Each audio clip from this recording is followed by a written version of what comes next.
everyone, it's Catherine here from Inky Finger Cat. I thought I would grab these stamps and dies from Altenew that I bought a little while ago in the sale at Seven Hills.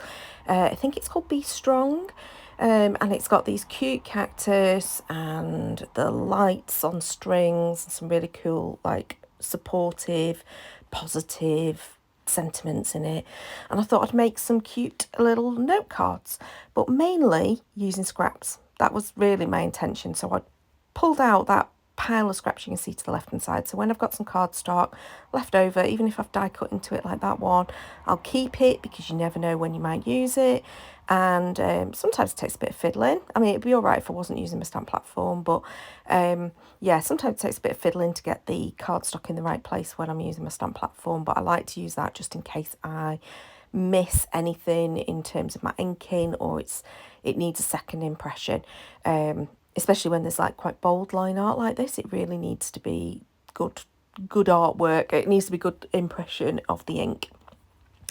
So I've stamped it onto white, stamped it onto the turquoise, and stamped it onto some green, and now I'm going to die cut them all out.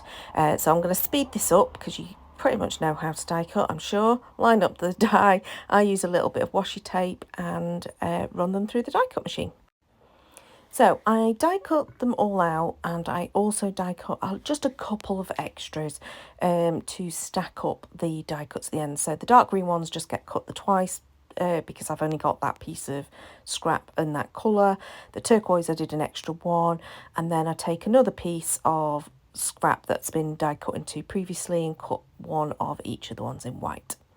Now I'm going to colour it in and use my alcohol markers. Now I would not advise that you necessarily use Versamark. No, I always get that wrong. Versafine for your black art, line art stamping when you're using your alcohol blend markers, but it worked fine. I'd normally use Memento ink, to be honest, but in this case it worked fine. The one thing you shouldn't be using is any kind of alcohol based ink, so permanent inks like what's it called, archival doesn't work so well with your alcohol markers. And I also would do embossing over the top, not before you colour in, just in case you wanted to know. I don't know the reason, but sometimes it kind of eats into the embossing and it can ruin the nibs on your pens, especially if you're using really expensive pens. These probably were expensive, but then they're quite old and the nibs are pretty damaged anyway, so I'm not so concerned. I'm not a colourist by nature. It's not something I do a lot of. I can do basic colouring, but I don't do a huge amount of it. I've not got the skill levels of people who are very good colourists. So I suppose the other thing to be reminded of, normally we would do alcohol markers on our white images, so when we've stamped onto white cardstock or a very light coloured cardstock, but this is your reminder, you can also do it on your coloured cardstock. Obviously it's going to give you a different tone because the ink itself is translucent, so you can see the colour underneath, so you'll get a different tone and a different shade than the true on the white, but you know, reminder to do that. And now I am just going to stack those little images up so that they're just a bit chunkier, especially with the white ones because that cardstock's a bit thin. I like to do this. So they're actually about 3 deep, those ones, because the cardstock that I die cut from the second time was doubled over.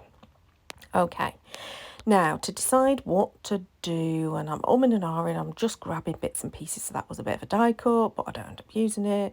Then I was using purple, and then I thought, no, do you know what? I'm going to do a bit more stamping. So this is how my brain works sometimes. It goes in one direction and then totally changes its mind. So at this point, I'm cutting down just 3 panels that will sit on a standard sized A6 card, which is actually, it's 6x4-ish. It's not quite 6 and it's not quite 4. I always do it in metric measurements when I'm making a card blank, and that's 10.5 centimetres by 14.9 centimetres, which makes no sense, but that's basically half of an A4 or a quarter of an A4. So I grabbed from the stamp set these larger light bulbs on strings, and I put the stamp down in my stamp platform, and as you can see I'm twisting and turning the panels to create different shapes as if it's festooned, hanging across in different directions in a party type way. And then I took the smaller one for this one because it was a slightly smaller panel, so it would fit the slightly smaller image. And I'm doing the same here, but obviously I can fit slightly more on the thing without them overlapping. Now you could absolutely get them to overlap, but I didn't want to do any form of masking, and I didn't want the light bulbs to sort of stamp over each other, if you know what I mean. So I didn't do any strings overlapping, but you absolutely could. And then I grabbed this piece of pattern paper that was just sitting on the shelf. It wasn't in one of the boxes. I was looking for my pouches with like the Making Cards magazine scraps, but I don't know where they are. So anyway, as I was doing that, I spotted that this piece of paper was on the shelf without a home. It wasn't being used for anything, so I decided to use that. Then I went and grabbed my scraps that have been sorted kind of by colour for my scrapbooking.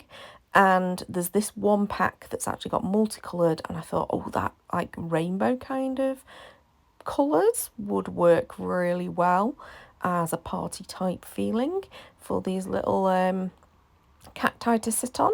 So I grabbed that as well. Now I'm going to start putting them together. Now, that other pouch you might have spotted just come in there, that's pieces of cardstock that are almost card blank size or above. So they are definitely the larger pieces of cardstock that I have. They're not the ones that sit on the desk normally. They're the ones that I use for doing card blanks or major matting type sizes. And now I'm going to make my card blank. So I'm going to do it as a top folding. So I just fold my piece in half, and then I cut it at 10.5 centimetres. That's how I do those. It's quite a flimsy card, this, so I probably will put an insert in it when I go to send it so that it'll stand a little bit firmer. I think it's fine, but it just could do with a little bit of extra. And I'm just literally matting and layering, gluing things down. And again, what I do is I mat and layer all my cards and stick them all together before I then go and choose the sentiments today. Sometimes I won't. I'll get to this stage and I'll finish them off entirely. But yeah, other times I like to just do them in stages. So this one I decided to grab that bright pink just as a bit of contrast, not just to leave it with the green. And I know by this point you're thinking, but you can hardly see any of the background. It doesn't matter, you can see enough to make it work for the card. And I just wanted to just slightly edge this. I did contemplate bringing my pen in, but I didn't at this point. I do that a little bit later on in the project, though. I do end up with adding a little bit of pen work to it. I'm now thinking, is it this card that I've had the pen work to? I think I have. So you saw then that I brought in a little banner. I don't end up using it on that one, but I do end up using a banner at the end. But yeah, again, I sort of started with one thought process and thought, no, let's carry on. Let's put them all together, turn them into actual cards, and then you can work out what you're doing. Now this one, I made a mistake and I measured it the wrong way, and so it isn't actually quite an A6 card. And then you can see there, I've actually put the little cacti so that they bump over the edge, and now it's not going to fit. So yeah, a little bit of careful trimming there to make this make sense, and I can still use that little card blank that I've made out of the green cardstock. So I'm now choosing a sentiment, and I decided after reading all of them that I wanted this one, which was be you and be happy. And again, just a little bit of scrap with my black, and that's for that one. I've decided that I would make these, and these are going to be little hello cards to my daughter or some of her friends who have now gone to university, and I thought it would be a nice thing to send them. Just a little something to be positive and also to say I am thinking of them. So this one I decided to mount on the yellow just because, again, it's going to bring in those bright colours that are on that strip going across. Trimming it down so that it's got good mat. And you see there, even though the sentiment was one long strip, I have cut it into two because it fits better on the card. And I am like a bit like, oh, I should have stuck that down before I'd stuck the little cactus down because I'd rather it went underneath it, but never mind. I'd already got this sentiment stamped and embossed in black, which is the Love and Hugs. I think that's from the Beautiful Flowers stamp set from Simon Says Stamp. And here you can see I have brought in my black pen in order to just sort of doodle a border around that and connect it up. It just felt like it needed framing that one a little bit more. And then the final one, I've decided to use this pre-stamped, die-cut and stacked little hello sentiment, which is a different Altenew set. These are ones that I've done in a previous session of die cutting and stamping, so they're already made up. And then those little banners that I decided to use earlier, I have coloured one of them in the green so it coordinates, and then I'm going to stick it underneath. But this takes a little bit of fiddling because actually I'm going to have to build a little bit of a step for it because it's going to overlap the images, and of course they're stacked up. So I've just created some little tiny little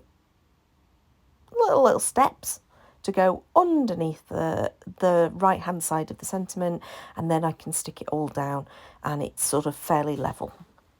I'm just adding in some gems. I got this pack, this massive pack from Hobbycraft, and it's black, grey and silver, and I just added black to one, silver to another and grey to the other. And there we go, 3 little note cards, mainly made from scraps, but I think they look really cute. Love those cactus, I think they're a really sweet set, so I think I'll probably be grabbing those quite often. Well, I hope you enjoyed that. Please do give me a thumbs up if you did. Comment below. Do you like these funky kind of stamps? And also, how are you at using up your scraps? Do you do it very often, or do you just leave them and let them hoard? So please do let me know. I'm really curious. Please subscribe to see more. There'll be plenty more videos coming, I am sure. Not sure what, but I'm sure there'll be something. So until next time, goodbye.